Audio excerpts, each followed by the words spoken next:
ಚಳಿಗಾಲದ ಅಧಿವೇಶನ ಆರಂಭವಾಗ್ತಾ ಇದೆ. ರಾಜ್ಯದ ಜನರ ಸಂಕಷ್ಟಗಳ ಬಗ್ಗೆ, ಎಸ್ಪೆಷಲಿ ಉತ್ತರ ಕರ್ನಾಟಕ ಭಾಗದ ಜನರ ಬಗ್ಗೆ, ಸಮಸ್ಯೆಗಳ ಬಗ್ಗೆ ಚರ್ಚೆಯನ್ನು ಮಾಡಬೇಕಾಗಿತ್ತು. ಆದರೆ ಇವರು ಮಾಡ್ತಾ ಇರುವಂಥದ್ದು ಚರ್ಚೆ ಅಲ್ಲ, ಬದಲಿಗೆ ಅಕ್ರಮಗಳು. ದೊಡ್ಡದೊಂದು ಬಾಂಬ್ ಸ್ಫೋಟಗೊಂಡಿದೆ. ನಿಯಮವನ್ನ ಉಲ್ಲಂಘಿಸಿ ಒಂದಲ್ಲ ಎರಡಲ್ಲ ಬರೋಬ್ಬರಿ 5 ಕೋಟಿ ಮೌಲ್ಯದ ಪೀಠೋಪಕರಣಗಳನ್ನು ಖರೀದಿ ಮಾಡಿದ್ದಾರೆ. ಯಾವುದೇ ಟೆಂಡರ್ಗಳಿಲ್ಲ, ಯಾರಿಗೂ ಕೂಡ ಕಾಲಿಂಗ್ ಇಲ್ಲ, ನೇರವಾಗಿ ಮಾರ್ಬಿಟ್ಟಿದ್ದಾರೆ, ಯಾರಿಂದವೋ ಪರ್ಚೇಸ್ ಮಾಡಿಬಿಟ್ಟಿದ್ದಾರೆ. 5.50 ಕೋಟಿ ಅಂದರೆ ಸಣ್ಣ ಮೊತ್ತ ಅಲ್ವೇ ಅಲ್ಲ. ಶಾಸಕರ ಸಿಂಗಲ್ ಡಬಲ್ ಮಂಚ, ಸೋಫಾಗೆ ಕೋಟಿ ಕೋಟಿ ಖರ್ಚು. ಬರೋಬ್ಬರಿ 5.50 ಕೋಟಿ ವೆಚ್ಚದಲ್ಲಿ 750 ಪೀಠೋಪಕರಣವನ್ನು ಖರೀದಿಸಿದ್ದಾರೆ. ಎಲ್ಲದಕ್ಕೂ ದುಪ್ಪಟ್ಟು ರೇಟ್ ತೋರಿಸಿ ಫರ್ನಿಚರ್ ಅನ್ನು ಪರ್ಚೇಸ್ ಮಾಡಿದ್ದಾರೆ. ನಾನು ಹೇಳ್ತಾ ಹೋಗ್ತೀನಿ ಕೇಳಿ, ಯಾವ್ದ್ಯಾವ್ದಕ್ಕೆ ಎಷ್ಟು ಅಂತ ಹೇಳಿ. 66 ಲಕ್ಷ ವೆಚ್ಚದಲ್ಲಿ ಶಾಸಕರಿಗೆ 100 ಟೇಬಲ್, ಅಂದ್ರೆ ಒಂದೊಂದು ಟೇಬಲ್ಗೆ 66,000 ರೂಪಾಯಿ ಆಯಿತು. What type of nonsense is this? ಏನ್ ಮಾಡಕ್ ಹೊರಟಿದ್ದಾರೆ ಇವರು? ಈ 5 ಕೋಟಿ ದುಡ್ಡು ಅಂತ ಹೇಳಿದ್ರೆ ಇದರಲ್ಲಿ ನನ್ನ 1 ರೂಪಾಯಿ ಬಂತು, ನಿಮ್ಮ 1 ರೂಪಾಯಿ ಬಂತು. ರಾಜ್ಯದ ಪ್ರತಿಯೊಬ್ಬರ ಜನರ ಕಿಸೆಯ ದುಡ್ಡನ್ನ ಇವರು ಬೇಕಾಬಿಟ್ಟಿ ಖರ್ಚು ಮಾಡ್ತಾ ಇದ್ದಾರೆ. ಖರ್ಚು ಮಾಡೋದು ಬಿಡಿ, ಅಕ್ರಮ.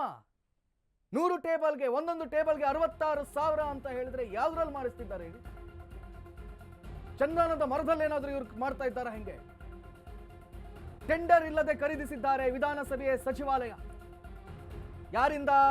ಉಡುಪಿ ಮೂಲದ ಶ್ರೀರಾಮ್ ಎಂಟರ್ಪ್ರೈಸಸ್ ಇಂದ ಪೂರೈಕೆಯನ್ನು ಮಾಡಲಾಗಿದೆ ಅಂತೆ.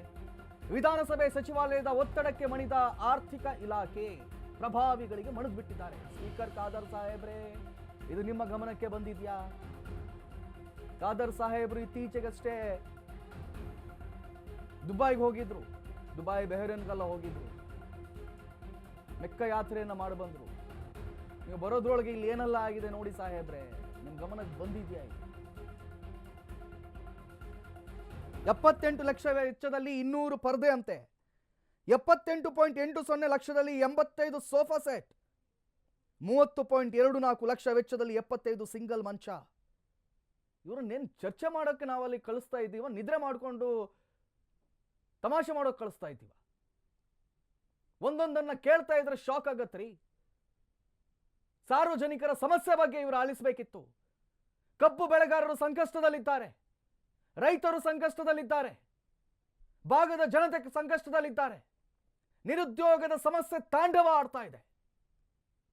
ಇವರಿಗೆ ಸಮಸ್ಯೆಯನ್ನ ಬಗೆಹರಿಸಿ ಅಧಿವೇಶನವನ್ನ ಮಾಡಿ ಚರ್ಚೆ ಮಾಡಿ ಅಂತ ಕಳಿಸಿದ್ರೆ ನಾನ್ಸೆನ್ಸ್ ರೀತಿಯಲ್ಲಿ ಅಕ್ರಮ ಮಾಡಿಕೊಂಡಿದ್ದಾರೆ. 5.50 ಕೋಟಿ. ಮೈಸೂರು ಪ್ಯಾಲೇಸ್ ಅಲ್ಲೂ ಕೂಡ ಇಷ್ಟು ದುಡ್ಡು ಖರ್ಚು ಮಾಡಿಕೊಂಡು ಡೈನಿಂಗ್ ಟೇಬಲ್ ಅನ್ನು ತಗೊಂಡಿರೋಲ್ವೇನೋ. 56 ಲಕ್ಷ ವೆಚ್ಚದಲ್ಲಿ 400 ವಿಸಿಟರ್ಸ್ ಚೇರ್ ಅಂತೆ. ವಿಸಿಟರ್ಸ್ ಚೇರಿಗೆ 56 ಲಕ್ಷ ಅಂತ ಹೇಳಿದ್ರೆ ಊಹಿಸಿ. ಯಾರು ಕೇಳೋರು ಇಲ್ವಾ ಹಾಗಾದ್ರೆ? ಆರ್ಥಿಕ ಇಲಾಖೆಯ ಭ್ರಷ್ಟ ಅಧಿಕಾರಿಗಳಿಗೆ ಯಾರು ಉತ್ತರವನ್ನು ನೀಡ್ತಾರೆ?